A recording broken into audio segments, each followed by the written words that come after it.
ሰበር ዜና እኛ የምንፈልገው ያ ፓርቲ መጣ ይሄ ፓርቲ ሄደ ሳይሆን የሚጨበጥ ፍትህና ፍትሃዊ ተጠቃሚነት ነው። ስለዚህ አረሞችን ያጽዱልን አለበለዚያ እኛ እንድናጸዳ ያግዙን ሲል የቀድሞ ጄቶ የቀድሞ የሲዳማ ሚዲያ ኔትወርክና የሲዳማ ልማት ማህበር ስራ አስኪያጅ የነበረው አቶ ጌታሁን ደጉዬ ለጠቅላይ ሚኒስትር ዶክተር አብይ አህመድ ጥሪ ያቀረበ በትላንትናው ዕለት በክልሉ በተደረገው ምርጫ ዙሪያ የሲዳማ ክልል መንግስት ተችቶ ለጠቅላይ ሚኒስትሩ መልእክት ያስተላለፈውን የአክቲቪስት ምትኩ ሜሶን ፈለግ በመከተል የቀድሞ የጄቶ መሪዎችና የቀድሞ የክልሉ ከፍተኛ አመራሮች ለጠቅላይ ሚኒስትሩ በየማህበራዊ ገጾቻቸው ላይ መልእክቶችን ያስተላለፉ ይገኛሉ። ሰሞኑን በጋዜጠኛውም በፖለቲከኛውም በአክቲቪስቱም በፓስተሩም ከፍተኛ ተቃውሞ ያስተናገዱ የሚገኙት መንግስታዊ ሙሰኞቹ የሲዳማ ክልል አመራሮች ዛሬ ደግሞ በግፍ ክሶች ከስልጣናቸው እንዲባረሩ ባደረጓቸው በቀድሞ የጄቶና በቀድሞ የሲዳማ ሚዲያ ኔትወርክና የሲዳማ ልማት ማህበር ስራ አስኪያጅ በነበረው አቶ ጌታሁን ደጉዬና በቀድሞ የጄቶ ፊት አውራሪና የትግል ጊዜ ቅስቀሳዎቹ ለታሪክ ጭምር የተቀመጡለት የቀድሞ የሲዳማ ክልል ባርና ቱሪዝም ቢሮ ምክትል ኃላፊ በነበረው በአቶ ሳሙኤል በላይነህ ጠንከር ያለ ትችትን አስተናግደዋል። የቀድሞ ታጋዩና አታጋዩ አቶ ጌታሁን ለጠቅላይ ሚኒስትር ዶክተር አብይ ይድረስ ብሎ ባስተላለፈው መልእክትም እውነት ነው የኢትዮጵያ ሕዝብ በብዙ መነጽር ቢታይ ተአምረኛ ነው። እንደ ግለሰብ እንደሚወድም አንድ ወንድም ላሳስቦት የምፈልገው ግን እርሶና አስተዳደሩ ወርቅ እንኳን ቢያነጥፉ በህዝቡ ውስጥ ተቀባይነት እንዳይኖሩት ቀን ከሌት የሚሰሩት በውጭ ነው የሚጮሁ ሳይሆን ለጮኸቶት ሁሉ በአብዛኛው ምክንያት የሚሆኑት ብብቶ ስር የሚገኙ በእርሶ ፊርማ የተሾሙ መንግስታዊ ማፊያዎች ናቸው ሲል ስም ሳይጠቅስ የሲዳማ ክልል አመራሮችን ወርፎ የቱን ግፍ ተናግረን የቱን እንተዋለን፣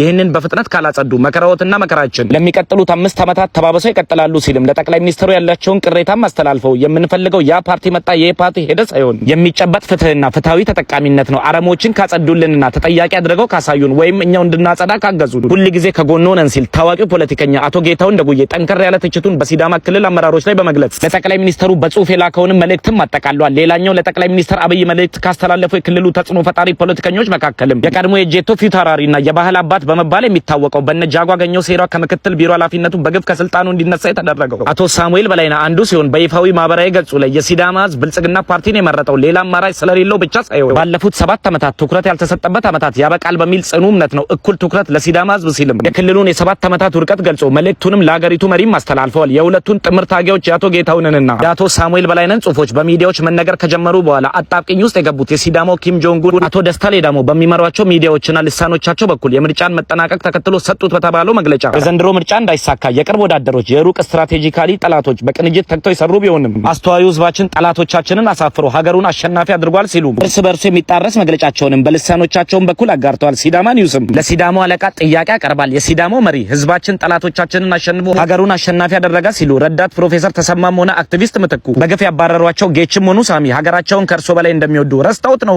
የክልሉ አለቃ እርሶን ጨምሮ እርሶ የሾሟቸው በዝርፊያ የማይጠግቡ አሳማ ካድሬዎችን ተቃወሙ እንጂ ሀገርን ተሸናፊ የሚያደርግ ስራን የሰራ አንድ የሲዳማ ወጣት ተመልክተዋልን ስንል ጥያቄ ለሲዳማው ኪም ጆንግ ኡን እያቀረብን የሲዳማ ክልል ብልጽግና አመራሮች በዝርፊያ ፓብሎ ስኮባርን የሚያስንቁ በተለይም የክልሉ ብልጽግና መሪ አብርሃም ማርሻሎ የተባለ ውርስ ይመስል ከብልጽግና ጽፈት ቤት ወይ ፍንክች ብሎ ራሱንም ቤተሰቡንም ያደላደለ አመራር በአሜሪካ ሜሪላንድ 250 ሚሊዮን ብር መኖሪያ ቤት የገዛ አንድ ልጁን ቱርክ አንድ ልጁን ደግሞ ለሲዳማ ዩኒየን 15 ሚሊዮን ብር በመክፈል ካናዳ ይላከ እንዲሁም አቶ አሸናፊ ኤልያስ የተባለ የብልጽግና ሳይሆን የራሱ ቤተሰብ አደራጅ የሆነ በተለይም የሴራና የተንኮል አባት በክልሉ መፈንቅለ መንግስት ለማድረግ ከ1120 በላይ የሚዲያ ሰራዊት በክልሉ ያደራጀ በሐዋሳ ከተማ በግልጽ የመሬት ዘረፋ የሚፈጽም በተለይም አዲስ ኪዳን ካህናት ቤተክርስቲያን ጀርባ የሚገኝን የመንግስት መኖሪያ ቤት ወደ ራሱ አዙሮ እፍረት ሳይዘው በቀን የሚገነባ በክልሉ እስከ ቀበሌዎች ድረስ በስም እንኳን የማያውቃቸው የስጋ ቤተሰቦቹን በአመራርነት የሾመ ጸረ ብልጽግና የሆነ አመራር ናቸውና እኚህን ጸረ ሲዳማዊ አመራሮች ታግለን ከስልጣን የምናወርዳቸው ጊዜ መቅረቡን መላው ሲዳማ እንዲያውቅና የዚህ ትግል አካል ሆኖ እኚህን ዘራፊ አመራሮችን ከስልጣን አውርደን ተጠያቂ እንዲሆኑ በምናደርገው ጥረት ድጋፉንና አብሮነቱን እንዲያሳይ ሲል ሲዳማ ኒውስ ለሰፊው የሲዳማ ህዝብ ጥሪም ያቀርባል።